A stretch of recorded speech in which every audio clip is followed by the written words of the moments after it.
Bonjour à tous et bienvenue. Je me présente, mon nom est Sarah et je serai votre animatrice dans le cadre de cette présentation qui porte sur le DESS en édition numérique. Donc, avant de débuter, je voulais vous faire part de quelques petites précisions. Tout d'abord, cette séance est enregistrée, donc votre micro sera fermé pour toute la durée de la conférence. La conférence est d'une durée de 45 minutes, donc il y aura 20 minutes de présentation suivie de 20 minutes pour la période de questions et réponses. Vous pouvez utiliser la section Q&R ou Q&A qui se trouve au bas de la fenêtre pour poser vos questions et nous allons y répondre de manière orale par la suite. Enfin, cette conférence sera accessible après sa diffusion sur le site des portes ouvertes du service de l'admission et du recrutement.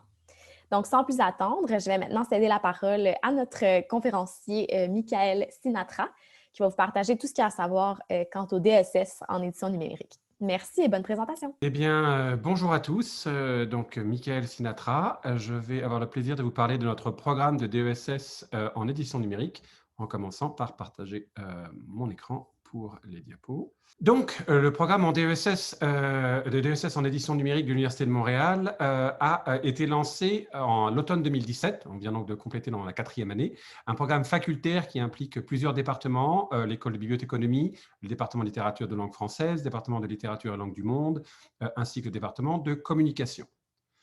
Ce programme a en fait deux objectifs principaux, avec d'abord développer des connaissances théoriques et des habilités pratiques en édition numérique, afin non seulement de permettre la mise en forme des produits, mais, comme vous le disiez, une vision globale des enjeux de la production et de la circulation des contenus dans un monde moderne en changement. Le programme est en fait structuré autour de 3 axes, comme l'explique mon collègue Marcello Vitali-Rossati, qui est très impliqué dans le programme avec moi. Donc, vous allez l'entendre quelques minutes nous parler de ces axes. Les 3 cours obligatoires du DSS en édition numérique représentent les 3 principaux axes de ces programmes. Donc, d'une part, la théorie de l'édition numérique, de l'autre part, les technologies pour l'édition numérique, et finalement, en 3e partie, une partie plus pratique de gestion d'un projet d'édition numérique. En concevant ce programme, nous avons identifié ces 3 dimensions comme les dimensions fondamentales de l'édition numérique. Il faut à la fois la partie théorique, en comprendre les enjeux. En comprendre les enjeux dans une ligne de temps longue, dans une tradition longue. Il s'agit d'édition, il s'agit d'édition numérique, mais il s'agit toujours d'édition. Donc, il faut comprendre à quel point et comment, aujourd'hui, les supports, les formats, les technologies, les nouveaux moyens de diffusion ont orienté et restructuré l'édition qui continue à garder ces principes de base et qu'on doit donc comprendre dans cette tradition longue. Ça, c'est pour la théorie. Ensuite, la partie technologique. Il s'agit évidemment de bien connaître, d'avoir un regard général informé sur l'ensemble des technologies existantes et possibles. Il ne sera pas possible d'être un spécialiste de chaque technologie, puisque les technologies deviennent de plus en plus complexes et de plus en plus riches et difficiles à gérer techniquement. Mais il est nécessaire d'avoir une vision complète pour ensuite pouvoir choisir sur quelle technologie on va se spécialiser et à quelle technologie on sera plus intéressé. Donc le cours Technologie pour une édition numérique donne un panorama complet des formats principaux, l'HTML, l'XML, mais aussi le LaTeX, etc., qui peuvent être les formats et les technologies les plus intéressantes pour l'édition numérique aujourd'hui. Et pour finir, édition numérique signifie aussi avoir une connaissance et des compétences pratiques, être capable de comprendre l'ensemble des enjeux d'organisation d'un projet d'édition. On ne fait pas de l'édition tout seul, on fait toujours de l'édition dans une équipe avec des spécialistes des différents aspects. Un projet n'est jamais une île, il doit être justement connecté à un environnement qui est complexe et qui lui permet d'être retrouvé, d'être vu, d'être publicisé. Donc, comment on remet ensemble toutes ces dimensions? C'est l'axe plus pratique de notre DSS et ces questions sont celles qui sont abordées dans les cours obligatoires gestion d'un projet d'édition numérique. Donc, comme vous l'expliquait mon collègue Marcello, le programme est vraiment fondé autour de cette approche qui permet aux étudiants d'être formés sur différents aspects. Donc, on a entendu un petit peu, là j'ai une diapo pour que vous ayez plus d'informations pour le long terme. Donc, l'histoire des fondements théoriques de l'édition, donc une trajectoire linéaire historique, avec aussi une réflexion sur les processus en place et l'impact culturel de ce côté-là. En même temps, les étudiants seront formés à différentes technologies utilisées autour de l'architecture de l'information, ergonomie, mais les questions de standards, comprendre comment un site web fonctionne et comprendre comment les métadonnées sont elles-mêmes préparées. Et cette troisième axe qui rejoint donc les deux autres, la gestion de projet, qui vous amènera à comprendre via un apprentissage d'outils et des réglementations pertinentes, comment fonder, comment s'intégrer dans une équipe autour de ces trois axes. L'idée est donc, à la fin du programme, que vous seriez formé pour comprendre 4 points principaux. D'abord, l'environnement global dans lequel se fait l'édition numérique, son contexte historique, socio-artistique, et de comprendre aussi quelles sont les différentes pratiques en cours d'un point de vue, encore une fois, historique, mais contemporaine, avec à la fois des implications technologiques, mais aussi politiques, économiques ou culturelles. Les étudiants seront de plus formés avec toutes les technologies nécessaires pour comprendre, non pas tant d'un point de vue pratico-pratique d'apprendre à faire du QuarkXPress ou quelque chose comme ça, mais de comprendre le fonctionnement des outils dans la manière de principe avec quelques ateliers qui vous permettront de découvrir certains aspects plus techniques. Et enfin, donc, ce troisième axe de gestion qui permettra vraiment d'intégrer et de comprendre comment un projet d'édition numérique est fait, à la fois au niveau conception, diffusion, et de comprendre encore une fois l'interaction, comme mentionné Marcello, qu'un projet n'est jamais une île seule, mais dans une constellation. Le DESS s'inscrit vraiment dans une optique pour des gens qui ont soit un diplôme de premier cycle et qui souhaitent poursuivre leurs études au deuxième cycle avec une optique court pour une perspective d'emploi, ou des gens qui veulent revenir complémenter. Ce sont quelques perspectives d'avenir, éditeurs de revues, édimestres, rédacteurs techniques, des gens sont allés travailler dans certaines compagnies, différents aspects, ou évidemment tout l'aspect de concepteur, puisque vous aurez à la fois un bagage technologique et théorique qui permettra d'intégrer de nombreuses disciplines et surtout d'avoir la capacité de modifier et de vous adapter aux changements technologiques. Le programme en soi est un programme de DESS assez standard, composé de 6 blocs. Il y a un bloc obligatoire qui contient donc les 3 cours mentionnés précédemment. Et vous aurez en rappel un aspect théorique pour le premier bloc et un aspect technologique pour le deuxième bloc. Là, à ce moment-là, vous devez prendre un cours dans chacun de ces blocs avec la possibilité de vous spécialiser. Un étudiant qui a déjà un background en technologie, par exemple, pourrait vouloir apprendre plus l'aspect théorique. Ou vice-versa, quelqu'un qui s'intéresse déjà beaucoup à ces questions voudrait prendre un autre cours plus pointu à l'EPSI sur la structuration de données. Le tout pourrait être complémenté par des ateliers techniques. Alors, comme son nom l'indique, les ateliers sont des travaux en laboratoire où les étudiants sont formés, par exemple, au web sémantique ou comprendre l'utilisation de Markdown ou des techniques où là, vous travaillez avec un professeur dans un contexte de laboratoire. Donc, on peut dire vraiment de côté pratique. Un bloc complément de formation vous permet, si vous le souhaitez, encore une fois, d'aller faire un peu plus d'informations en communication ou dans d'autres départements pour agrémenter un petit peu votre formation individuelle. Et le tout se termine par un bloc obligatoire que nous avons appelé Espace Projet, où tous les étudiants inscrits dans l'ESS doivent faire soit un projet de création en édition numérique, soit un stage de formation en édition numérique. Le premier projet de création en édition numérique est en fait une réalisation qu'un étudiant va faire ou une étudiante. Par exemple, faire un site web pour une nouvelle maison d'édition ou choisir de mettre un site web pour une bibliothèque ou un cours de musique ou travailler sur l'aspect plus théorique de la constitution d'un nouveau projet. Toujours quelque chose qui sera en fait quelque chose pour votre portfolio. Où l'étudiant peut choisir de faire un stage de formation en édition numérique où vous travaillerez environ 7 semaines chez un employeur, dans un contexte évidemment en édition. Les étudiants sont allés travailler chez Érudit, auprès de l'Université de Montréal, dans des boîtes de com, chez certaines maisons d'édition québécoises, chez des libraires. On a vraiment beaucoup d'opportunités et j'en parlerai un petit peu plus tard dans la période de questions.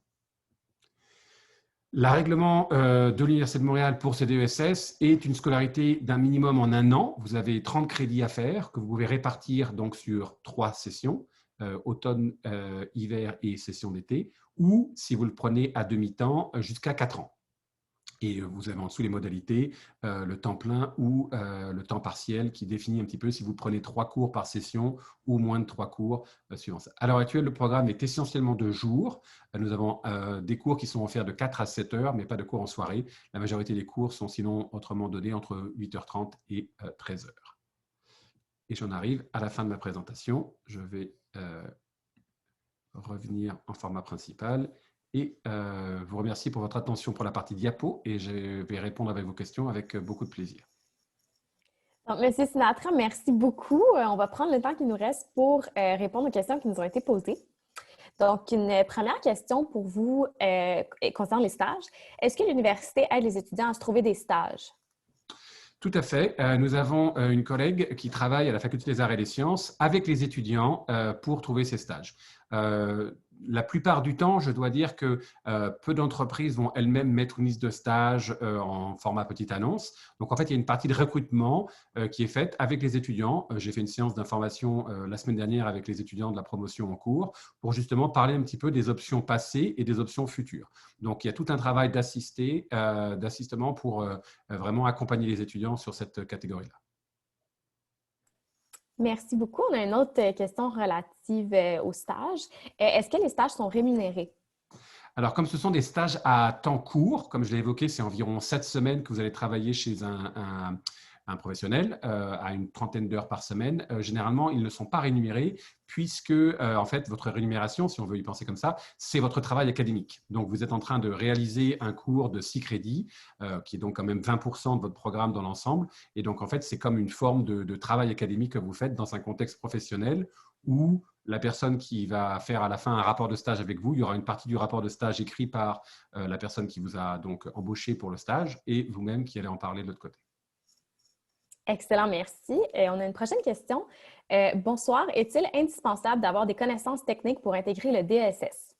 Pas du tout. La flexibilité du programme a été faite pour permettre justement à quelqu'un qui ne connaît rien du tout à la structuration de données, HTML, langage différents, pourrait venir. Et justement, le premier cours pratique de l'édition numérique est un cours d'introduction à ces technologies où on va parler un petit peu, comme je l'ai dit, de structuration des données, c'est quoi le HTML, c'est quoi le XML.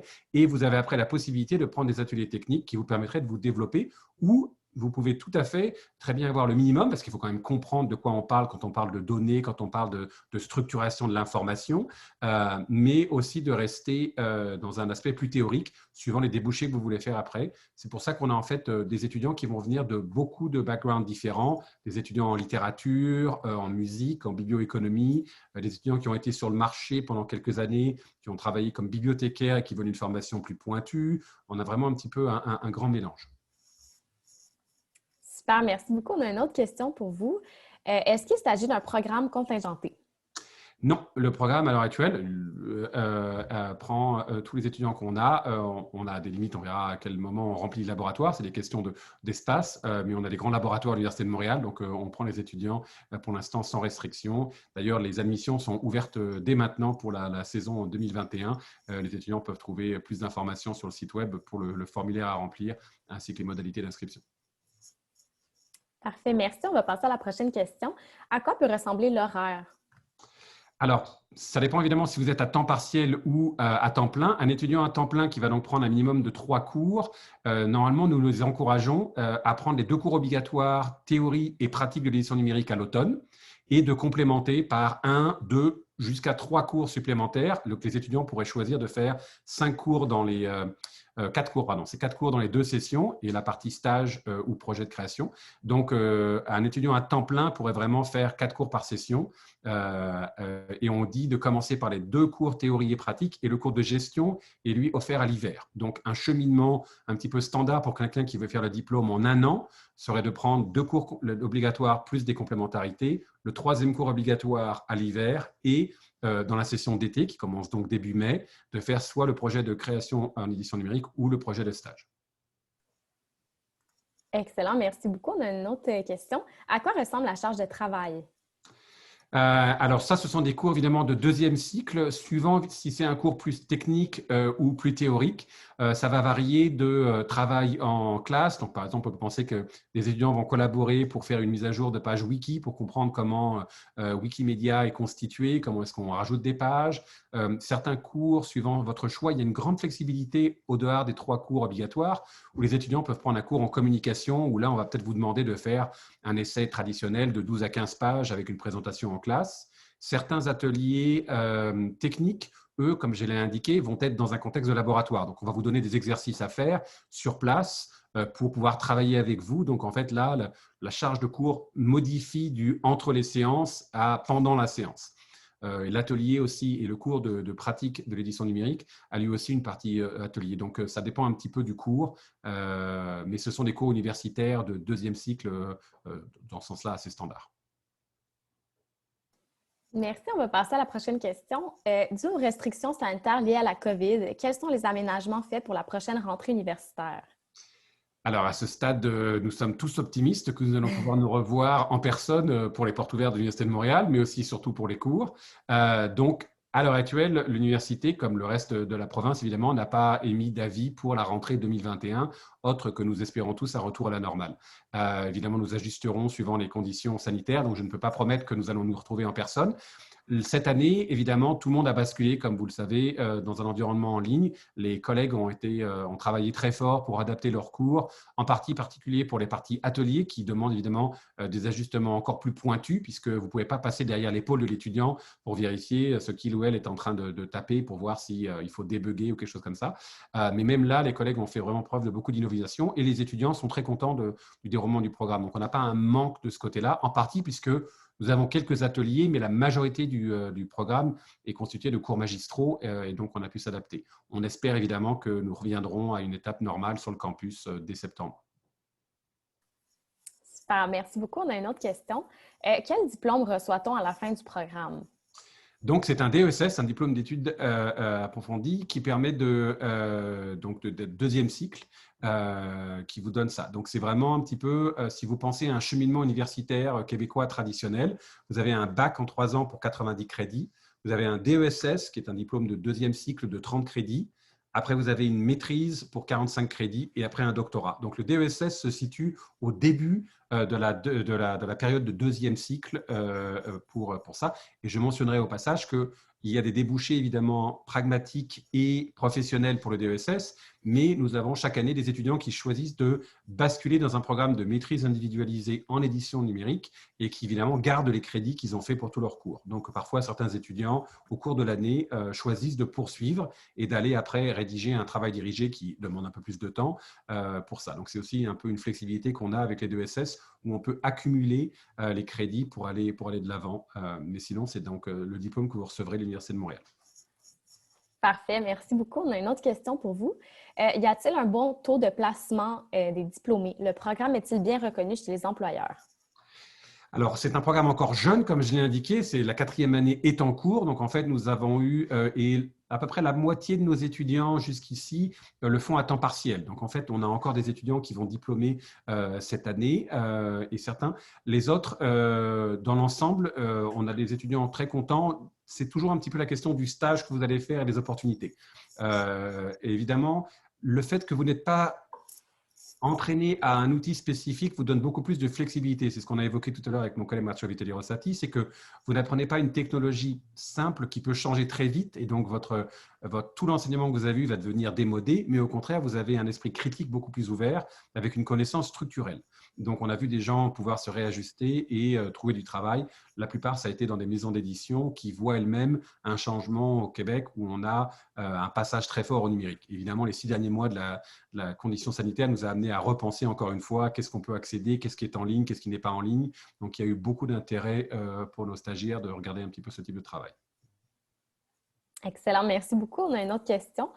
Bonjour, est-ce que nous devons acheter des logiciels pour certains cours?